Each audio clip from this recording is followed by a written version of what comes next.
ونذيرا وداعيا إلى الله بإذنه وسراجا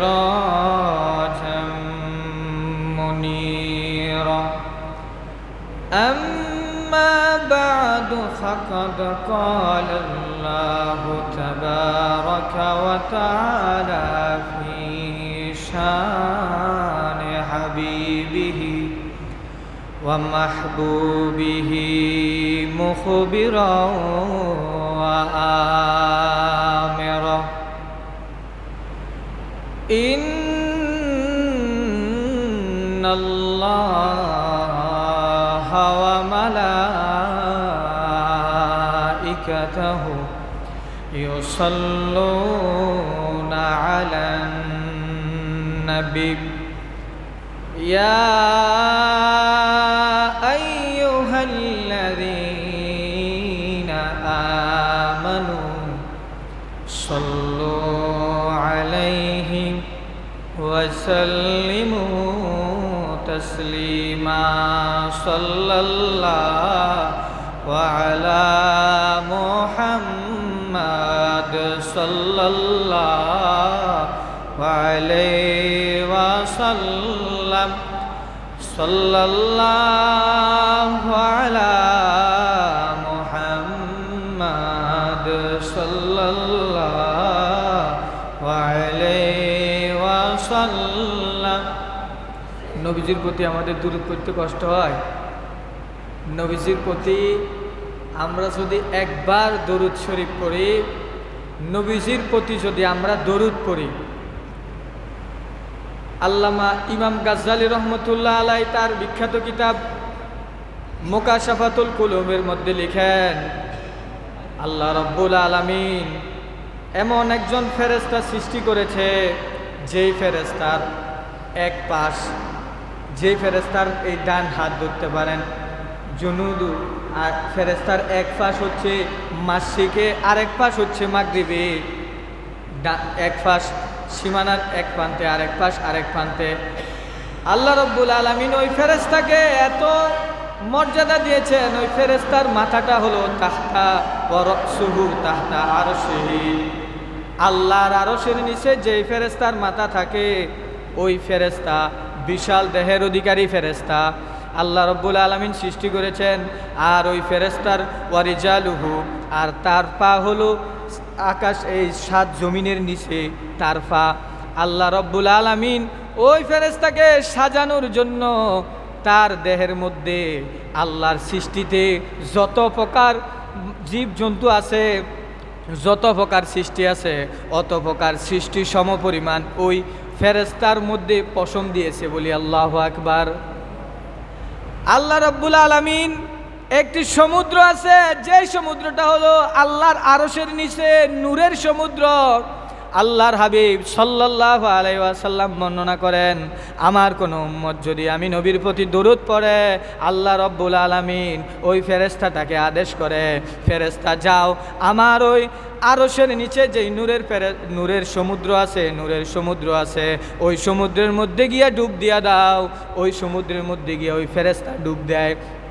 ডুব দেওয়ার সাথে সাথে আল্লাহ রাব্বুল আলামিনের ওই ফেরেশতা যখন ওই জায়গা থেকে আবার উঠে যায়, উঠার পর শরীরের পশমের মধ্যে যেই পানিগুলা লেগে থাকে, ওই পানিগুলা যখন শরীর লাড়া দিলে পানি পড়ে, ওই পানির প্রত্যেকটা ছিটে ফোটা পানির বিনিময় আল্লাহ রাব্বুল আলামিন একজন একজন করে ফেরেশতা সৃষ্টি করে দেয়।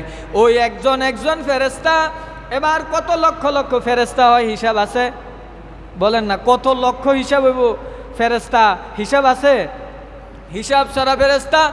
আল্লাহ হাবিব বলেন, আমার উম্মত যদি আমি নবীর প্রতি দুরূদ পাঠ করে, আল্লাহর ওই ফেরেশতার শরীর থেকে ঝরে পড়া পানি সমপরিমাণ আল্লাহ রব্বুল আলামিন ফেরেশতা সৃষ্টি করেন।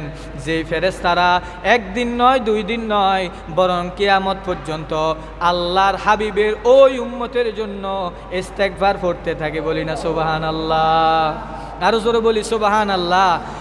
বাইরে শুধু এইটুকুতেই শেষ নয়, আল্লাহর হাবিব সাল্লাল্লাহু আলাইহি ওয়াসাল্লাম বলেন, আউয়ালুন নাসি বিয়াউমাল কিয়ামাতি আকসারহুম আলাইয়া সালাতান, আমার উম্মত আমার সেই উম্মত আমার কিয়ামতের দিন আমার সবচাইতে নিকটে থাকবে যে উম্মত আমি নবীর প্রতি দুনিয়ায় থাকা অবস্থায় বেশি বেশি দুরূদ পাঠ করেছে। সুবহানাল্লাহ। রসুল এই বলে শেষ নয়, মেশকাতুল মাসাবির মধ্যে বিশাল বড় অধ্যায়, যে অধ্যায়ের মধ্যে আল্লাহর হাবিব সাল্লাল্লাহু আলাইহি সাল্লামের শান মানার মর্যাদা সম্পর্কে, দুরূদ শরীফ সম্পর্কে অনেক হাদিস এসেছে। সেখান থেকে আমি আপনাদেরকে কিছু হাদিস শোনাই দুরূদ শরীফের ফজিলত সম্পর্কে। আল্লাহর হাবিব সাল্লাল্লাহু আলাইহি ওয়াসাল্লাম বলেন, মান সাল্লা আলাইয়া সালাতান ওয়াহিদাতান সাল্লাল্লাহু আলাইহি বিহা আশরা। বলিনা আল্লাহু আকবার। আমরা যদি নবীজির প্রতি একবার দুরূদ পাঠ করি, কয়বার? আল্লাহ রব্বুল আলামিন ওই উম্মতের প্রতি 10 বার দুরূদ পাঠ করে। সুবহানাল্লাহ। নবীজি এটুকুই বলে শেষ নয়, ওয়াহুত্তাত আনহু আশরু খতিয়াতিন। নবীজি বলেন, আমার ওই উম্মতকে আল্লাহ রব্বুল আলামিন তার জীবনের আমলনামা থেকে 10টা গুনাহ মাফ করে দেয়। এরপরে আল্লাহ রব্বুল আলামিন বলেন, ওয়ারুফিআত লাহু আশরু দারাজাতিন। আমার আল্লাহ ওই উম্মতটাকে এক জায়গায় 2 জায়গায় নয়, বরং 10 জায়গায় মর্যাদা বৃদ্ধি করে দেয়। বলি সুবহানাল্লাহ। কার উসিলায়? বলেন না, দুরূদ শরীফ পড়লে কি আমাদের লস হয়? 10টা গুনাহ কাদেরকে মাফ করে? আমাদেরকে না নবীজির? আমাদের। নবীজির প্রতি দুরূদ পড়লে আমাদের লাভ না লস? এজন্য আমরা সবাই জবান ছেড়ে দিয়ে পড়ব, সাল্লাল্লাহু আলা মুহাম্মদ সাল্লাল্লাহু আলাইহি ওয়াসাল্লাম, সাল্লাল্লাহু আলা মুহাম্মদ সাল্লাল্লাহু আলাইহি ওয়াসাল্লাম। रही मेरे मस्कन हवालिए काबा, बनी मेरे मदफन दियारे मदीना। सल्लल्लाहु अला मुहम्मद सल्लल्लाहु अलैहि वसल्लम, सल्लल्लाहु अला मुहम्मद सल्लल्लाहु अलैहि वसल्लम। আমি লিখব চিঠি দেব তোমায়, পাখি পৌঁছে দিও রওজায়। বলেন সবাই বলেন, আমি লিখব চিঠি দেব তোমায়, পাখি পৌঁছে দিও রওজায়। আমি থাকব বসে আশায়, চিঠির উত্তর আসবে আমার গায়। আমি ঘুরব মদিনার চারিপাশ, 2 চোখে দেখব সবজে গুম্বাদ। আমি ঘুরব মদিনার চারিপাশ, 2 চোখে দেখব সবজে গুম্বাদ। সাল্লাল্লাহু আলা মুহাম্মদ ওয়া আলাইহি ওয়াসাল্লাম, সাল্লাল্লাহু আলা মুহাম্মদ।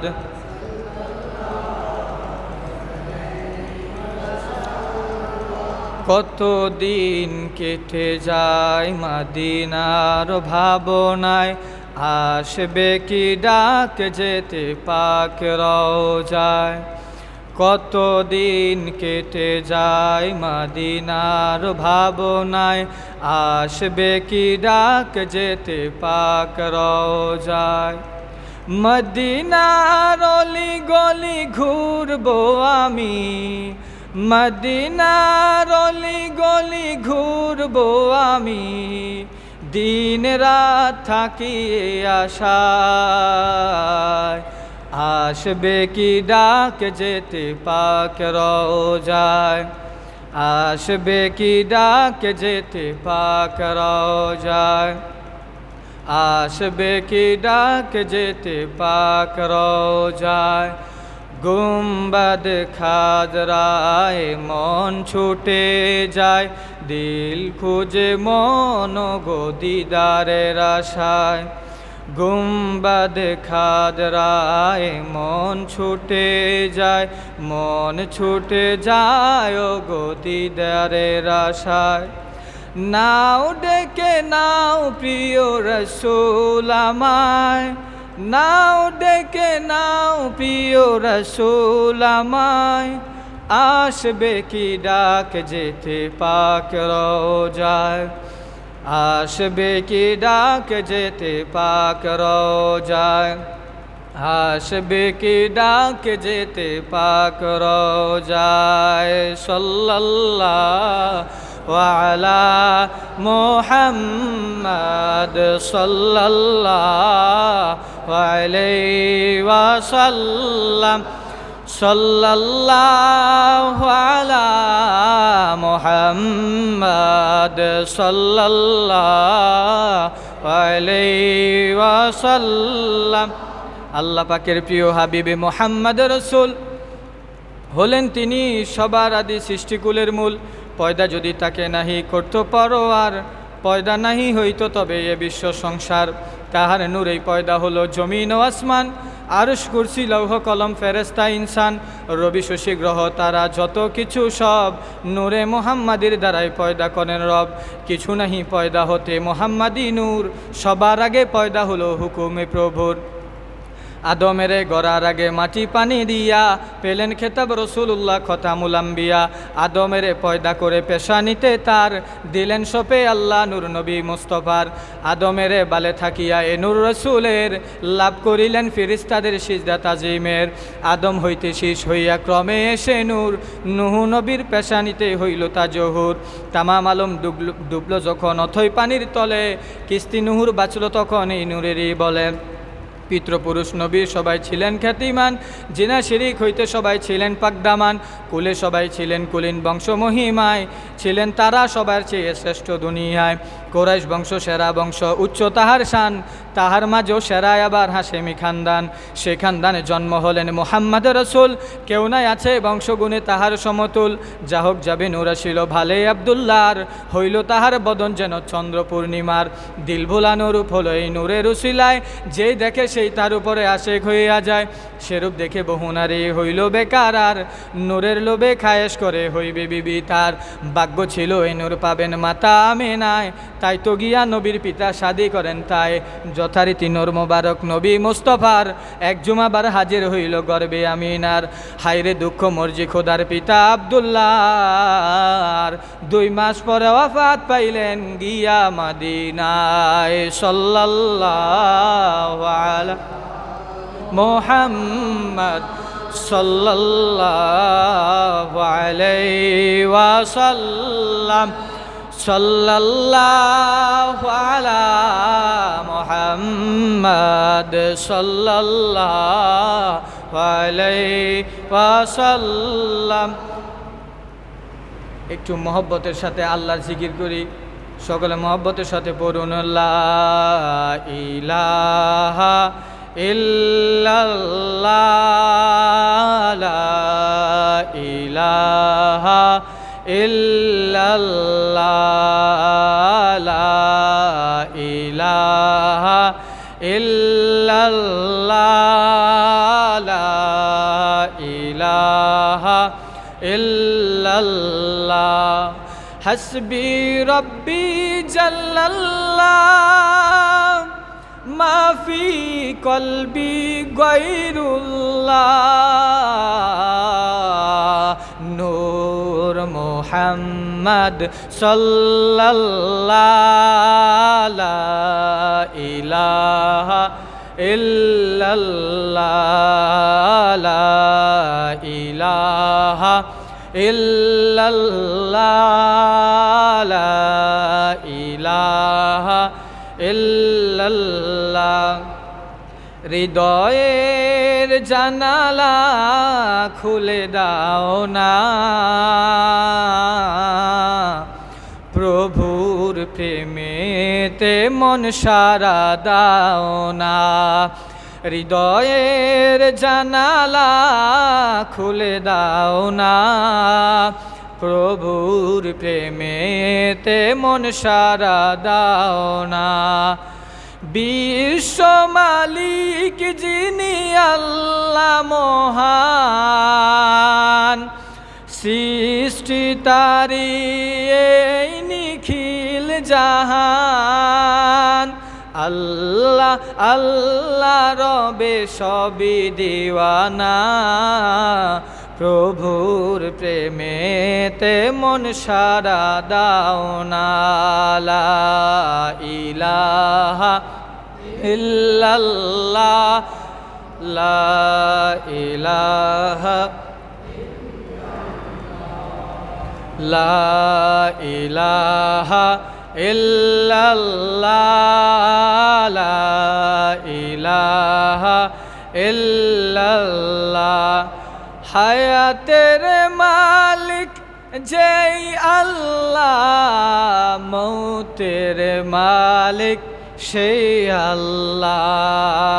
লা ইলাহা ইল্লাল্লাহ, লা ইলাহা ইল্লাল্লাহ, লা ইলাহা ইল্লাল্লাহ, লা ইলাহা ইল্লাল্লাহ, লা ইলাহা ইল্লাল্লাহু মুহাম্মাদুর রাসূলুল্লাহ সাল্লাল্লাহু আলাইহি ওয়াসাল্লাম। উপস্থিত আজকে এই জুমার মসজিদে সম্মানিত মসজিদের মুসল্লিবৃন্দ, মসজিদ কমিটিবৃন্দ, সকলকে আমার হৃদয়ের অন্তরস্থল থেকে ইসলামিক সম্ভাষণ জানাচ্ছি। আসসালামু আলাইকুম ওয়া রাহমাতুল্লাহি ওয়া বারাকাতুহু।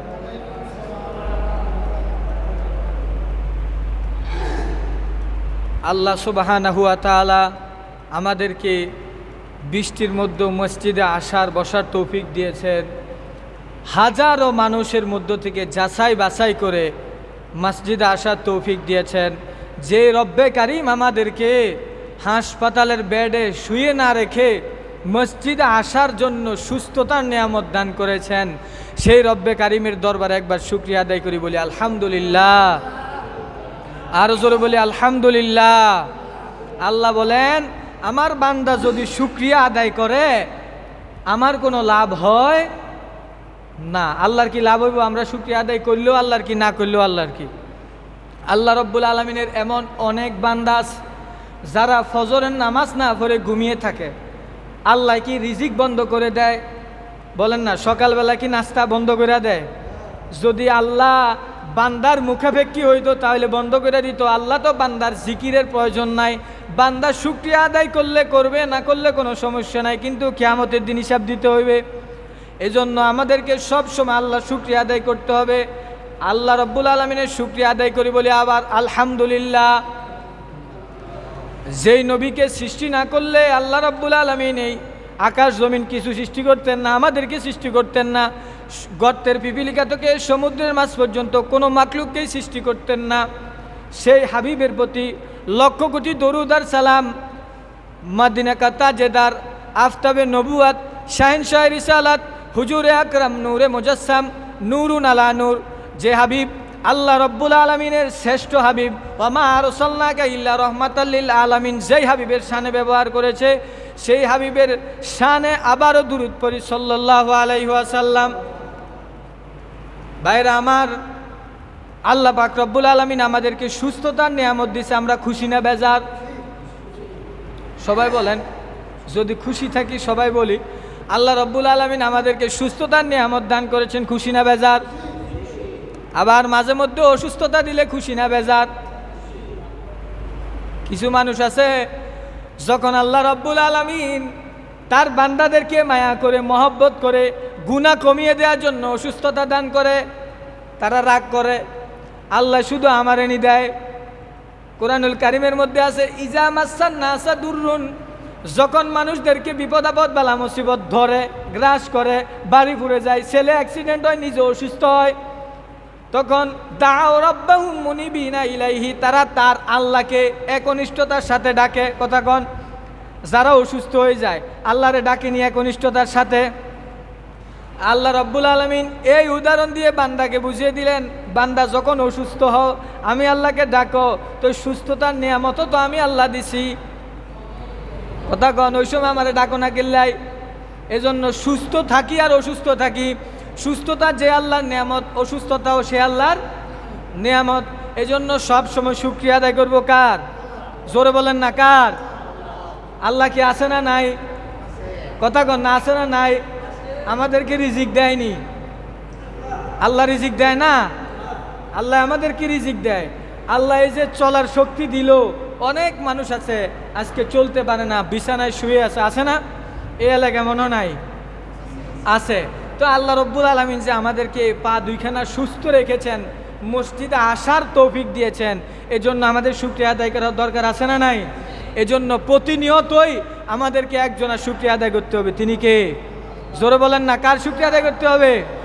আল্লাহর বাইরে আমার আল্লাহ রব্বুল আলামিন মানব জাতির হেদায়েতের জন্য, তাকওয়াবান যারা আল্লাহকে ভয় করে তাদের হেদায়েতের জন্য কুরআনুল কারীম নাজিল করেছেন। এই কুরআনুল কারীমের মধ্যে একটি সূরা আছে, ওই সূরার নাম হলো সূরাতুল লোকমান। বলেন কি সূরা? সূরাতুল লোকমান। এই এলাকার লোকমান নামে কেউ নাই? কথা কন, আসেনি? লোকমান আলাইহিস সালাম, লোকমানে হাকিম কোনো নবী ছিলেন না, কোনো রাসূল ছিলেন না, তিনি আল্লাহর একজন প্রিয় বান্দা ছিলেন, মাকবুল বান্দা ছিলেন। সেই লোকমানে হাকিম সম্পর্কে কুরআনুল কারীমের মধ্যে সূরা নাজিল করেছেন কে? জোরে বলেন না কে? আল্লাহ রাব্বুল আলামিন একজন দুইজন নবী সৃষ্টি করেন নাই। কুরআনুল কারীমের মধ্যে মাত্র 25 জন নবীর নাম আইছে, অথচ আল্লাহ রাব্বুল আলামিন 1,24,000 পয়গাম্বর, মতান্তরে 2,24,000 পয়গাম্বর সৃষ্টি করেছেন, দুনিয়ায় পাঠিয়েছেন তার তাওহীদের দাওয়াত দেওয়ার জন্য। বলি না সুবহানাল্লাহ। আল্লাহ রাব্বুল আলামিন 1,24,000 মতান্তরে 2,24,000 নবী ও রাসূল প্রেরণ করেছেন, তাদের থেকে মাত্র 25 জনের নাম কোরআনে আইছে। কয়জন? মাত্র 25 জন। আর লোকমানে হাকিম এমন একজন আল্লাহর ওলি ছিলেন, যিনি আল্লাহর ইবাদত করতেন, এত বেশি আল্লাহর প্রিয় ছিলেন, আল্লাহ রাব্বুল আলামিন তার নামে একটা সূরা কুরআনুল কারীমে নাজিল করছে। সুবহানাল্লাহ। আজকে আমরা সেই লোকমানে হাকিম, যিনি তার সন্তানকে যেই নসিহত করেছে, সেই নসিহতগুলো আপনাদের কাছে বলবো। আপনারা কি শুনতে রাজি আছেন? কথা বলেন, শুনবেন? এখন তো ছেলে সন্তান মা বাবার কথা শুনে না, শুনবো কেন? যখন আল্লাহ রাব্বুল আলামিন কুরআনুল কারীমের মাজিদের মধ্যে বর্ণনা করেন, ইজ কলা, হাবিব স্মরণ করুন ওই সময়ের কথা যখন লোকমান আলাইহিস সালাম তার সন্তানকে বললেন, ইয়া বুনাইয়া, হে আমার সন্তান, আমার আদরের সন্তান। আমাদের এলাকায় হে বেটা শুধু চিল্লা আছে না নাই? কথা কন, ধমকায়, ছেলেদেরকে ধমকায় শাসন করে, আছে না নাই? অথচ লোকমান আলাইহিস সালাম ছেলেকে ধমক দেয় নাই, সুন্দর করে বললেন, বাবা শোনো, আমি তোমাকে কিছু নসিহত করব। এত মায়া মধুর সুরে বললেন, এত নরম সুরে বললেন, এত মায়া মহব্বত মুখে ছিল। বাবা সন্তানের মধ্যে মহব্বত ছিল নি, এজন্য সন্তানকে এত সুন্দর করে বললেন, বাবা আমি তোমাকে কিছু নসিহত করতে চাই, ওয়াজ করতে চাই। আর সেই কথাগুলো আল্লাহর কাছে এত পছন্দ হয়ে যায়, আল্লাহ রাব্বুল আলামিন কুরআনুল কারীমের মধ্যে সূরা লোকমানের মধ্যে বর্ণনা করে দিয়েছে। বলি সুবহানাল্লাহ। আমাদের উপদেশ আছে, এজন্যই আল্লাহ কি এই সূরার মধ্যে নাজিল করে আমাদেরকে শিক্ষা দিতেছেন। কথা বলেন ঠিক কিনা? আমাদেরও শিক্ষা আছে না নাই? আল্লাহ রাব্বুল আলামিন এই সূরা লোকমানের মধ্যে লোকমান আলাইহিস সালাম তার সন্তানকে বললেন, ইয়া বুনাইয়া, ও আমার আদরের সন্তান, তোমাকে আমি নসিহত করতেছি, লা তুশরিক বিল্লাহ, আল্লাহর সাথে কাউকে শরীক করা যাবে? আল্লাহর সাথে কাউকে শরীক করা যাইব? আল্লাহর সাথে কাউকে শরীক করা যাবে না। ইন্নাশ শিরকা লাযুলমুন আযীম, তিনি বললেন, ও আমার সন্তান, নিশ্চয় এই শিরিক নামক গুনাহটা বড় জুলুম, বড় গুনাহ। নাউজুবিল্লাহ বলেন। আমরা প্রতিনিয়ত শিরিকের কাতারে কাজ করি, কথা বলেন, আমরা প্রতিনিয়ত শিরিক করি। আমাদেরকে এই যে লৌকিকতা, অনেকে আছে নামাজ পড়তে এটা আসতেছে, নামাজের তো পরে অন্য লৌকিকতা, মানুষকে দেখানোর জন্য কাজ আসে না নাই? কথা বলেন, কাজ আসে করেনি? মানুষজনকে দেখানোর জন্য কাজ করে না। আমি ভালো কাজ করতেছি, দান সৎকার করতেছি মানুষের দেখানোর লাই। আল্লাহ বলছে যে তুমি ডান, রাসূল সাল্লাল্লাহু আলাইহি ওয়াসাল্লাম বলেন তুমি ডাইন হাতে দান করো যাতে বাম হাতে না জানে। অথচ সে বড় দানবীর বলার জন্য মসজিদে টাকা দান করে, মাহফিলে টাকা দান করে, আছে না নাই? এজন্য লৌকিকতাও রিয়া, যে লৌকিকতা এটাও শিরকের সমতুল্য। এজন্য আমরা লোক দেখানো কোনো কাজ করব। এরপরে লোকমান আলাইহিস সালাম দ্বিতীয় নম্বরে সন্তানকে যে আদেশ করলেন, ওয়াসাইনাল ইনসানা বিওয়ালিদাইহি, লোকদেরকে আদেশ করলেন তোমরা পিতামাতার সাথে সৎ ব্যবহার করো। কি ব্যবহার আসেনি? এখন সবাই বলেন, সৎ ব্যবহার আসেনি? সৎ ব্যবহার থাকবো কেমনে? সবাই ওয়াজ করে মা বাপরে কিভাবে সেবা করতে হবে, মা বাবার কিভাবে খেদমত করতে হবে। মা বাবার জন্য কেউ ওয়াজ করে না যে মা বাবা সন্তানকে কিভাবে লালন পালন করব। কথা কন, সন্তানকে কিভাবে লালন পালন করব, তারপরে না সন্তান বাবার আনুগত্য করব, বাবাকে অনুসরণ করব, যেটা বলবো এটা শুনবো। বাবা সন্তানকে যদি লালন পালন করতেই না পারে, সন্তান কি বাবার কথা শুনবো? বলেন না, শুনবো? 1 বছর 2 বছর ছোট বাচ্চা বড় হইতে হইতে 10 বছর 15 বছর, যখন 20 বছর হয়ে যায়, বাবার সমতুল্য হয়ে যায়, গায়ে গদরে বাবার সমান, তখন বাবা যদি একটা কথা বলে বাবার সাথে উল্টা কথা বলে, আছে না নাই? এজন্য সন্তানদেরকে ছোট থাকা অবস্থায় শিক্ষা দান করতে হবে। লোকমান আলাইহিস সালাম দ্বিতীয়ত যে আদেশ করেছেন সন্তানকে, বাবা কখনো মা বাবার সাথে বেয়াদবি করা যাবে। আল্লাহ রাব্বুল আলামিন এটা কোরআনুল কারীমের মধ্যে বলেন, হামালাতহু উম্মুহু ওয়াহনান আলা ওয়াহনিন ওয়া ফিসালুহু ফি আমাইনে। জোরে বলি আল্লাহু আকবার। আল্লাহ রাব্বুল আলামিন বললেন, এরে সন্তান তুমি শোনো। হযরত লোকমান আলাইহিস সালাম সন্তানকে নসিহত করতেছেন, ও সন্তান তুমি শোনো, আমি আল্লাহ রাব্বুল আলামিন মানুষদেরকে সৃষ্টি করেছেন মা বাবার মাধ্যমে, ঠিক না? এখন মাকে বেশি গুরুত্ব দেওয়া হয়েছে কেন? আল্লাহ রাব্বুল আলামিন এই আয়াতের মধ্যে বলেন, হামালাতহু, তিনি তোমাকে গর্ভধারণ করেছে। কে গর্ভধারণ করছে? মায় না বাবায়? কথা বলেন, মায় গর্ভধারণ করেছে। আল্লাহ রাব্বুল আলামিন এই জন্য বলেন হামালাতহু উম্মুহু, তোমার মা তোমাকে গর্ভধারণ করেছে। ওয়াহনান আলা ওয়াহনিন, সেই মা কষ্টের পর কষ্ট সহ্য করেছে। যেই সন্তান প্রসব হওয়ার সময় অনেক স্ত্রীরা স্বামীকে বলে তুমি আমাকে ক্ষমা করে দিও, বাঁচি কিনা জানা? কথা কন না। সন্তান প্রসবের সময় অনেক মারা যায় কিনা? মারা যায় না? সন্তান প্রসব এত কষ্ট, মানুষের শরীরের 20টা হাড় যদি একসাথে ভেঙে ফেলা হয় যতটুকু কষ্ট পাইব, সন্তান প্রসব দেওয়ার সময় ওই এর চাইতেও বেশি কষ্ট পাই। বলি না আল্লাহু আকবার। মারা কি কষ্ট করেছেন আল্লাহ রাব্বুল আলামিন কোরআনে বলতেছেন, ওয়াহনান আলা ওয়াহনিন, এই সন্তান তোমার মা তোমাকে কত কষ্ট করে গর্ভধারণ করেছেন। এরপরে বলতেছেন ওয়া ফিসালুহু ফি আমাইনে, তোমাকে 2 বছর দুধ পান করাইছে। কয় বছর? এই যত জ্বালা যন্ত্রণা মাকে এই 2 বছরের ভিতরে দিছে। শীতের সময় আসতে মাকে, মার যখন গায়ে প্রস্রাব করে দেওয়া হইতো, প্রস্রাব করে দিত, মা ভিজা জায়গায় শুয়ে সন্তানকে শুকনা জায়গায় রাখতো। কথা বলেন ঠিক কিনা? এখন মা যে কষ্ট করছে, আল্লাহ রাব্বুল আলামিন কেন এটা উল্লেখ করলেন বাবারে বাদ দিয়া? মায়ের কষ্ট বেশি, এজন্য প্রত্যেক জায়গায় বাবার চাইতো মায়ের তুলনা দেওয়া হয়েছে বেশি।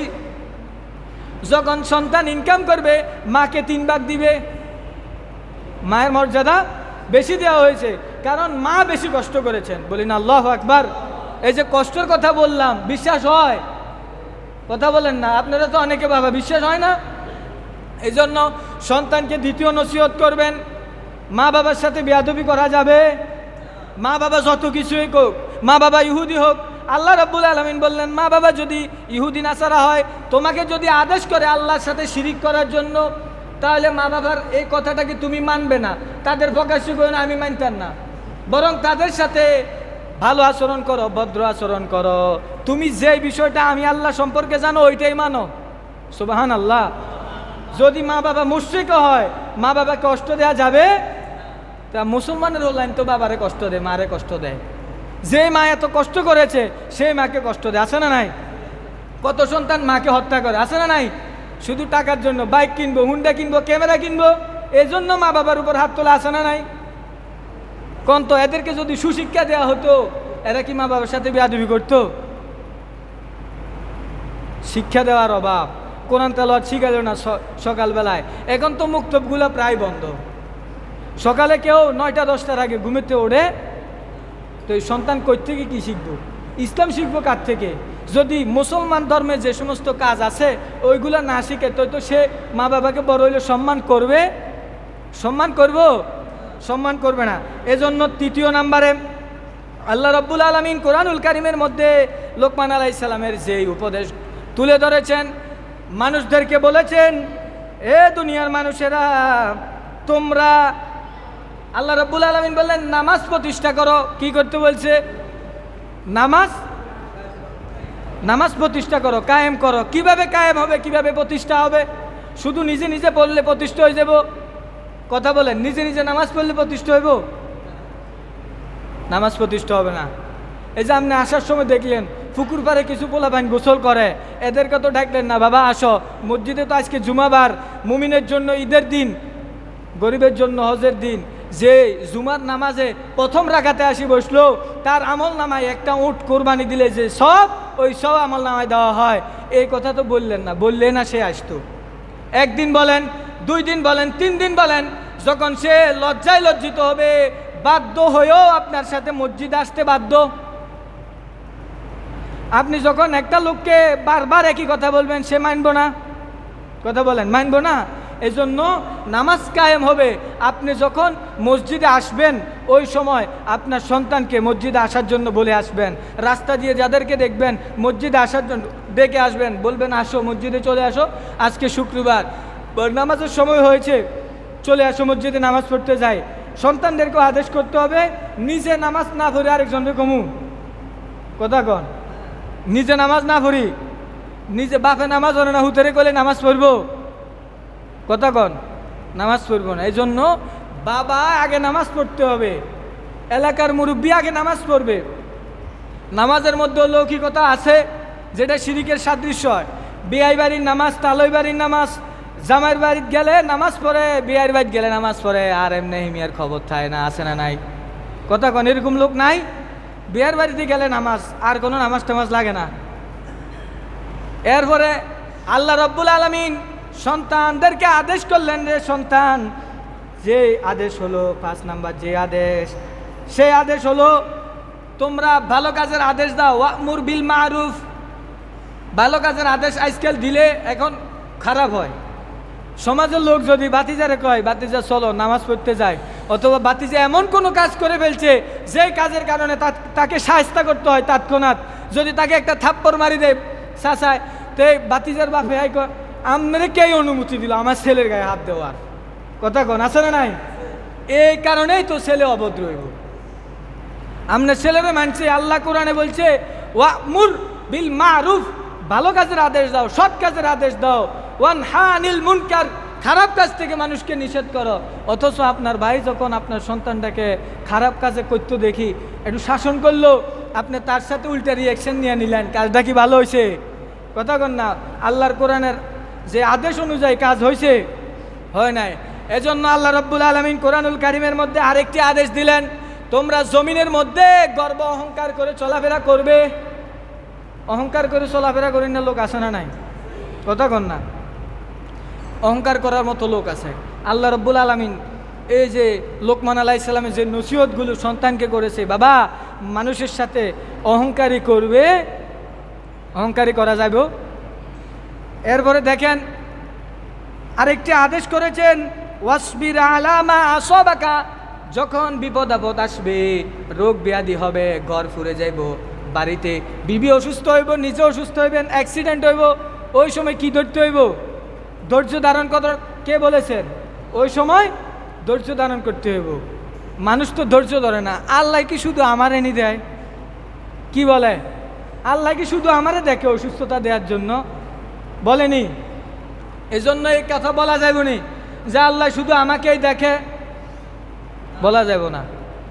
আল্লাহ রাব্বুল আলামিন বলতেছে তোমরা ধৈর্য ধারণ করো।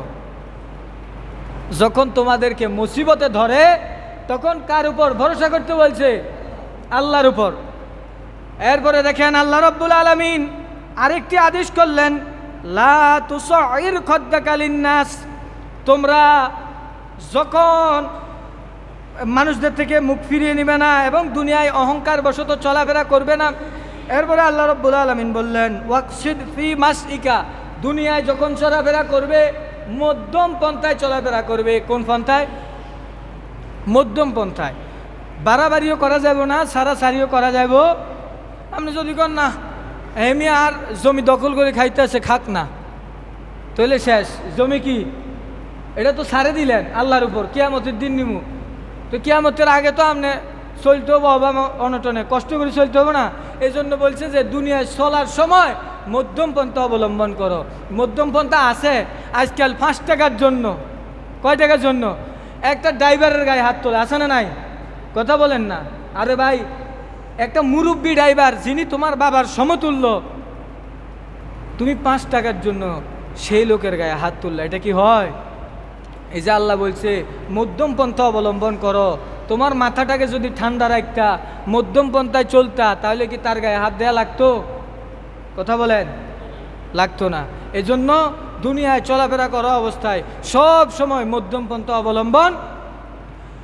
এরপরে 10 নম্বরে আল্লাহ রাব্বুল আলামিন যে আদেশ করলেন, এ সন্তান, লোকমান হাকিম সন্তানকে বললেন, ওয়াকদুদ মিন সৌতিকা, তোমার আওয়াজকে জোরে করবে না, আওয়াজ উঁচু করবে না।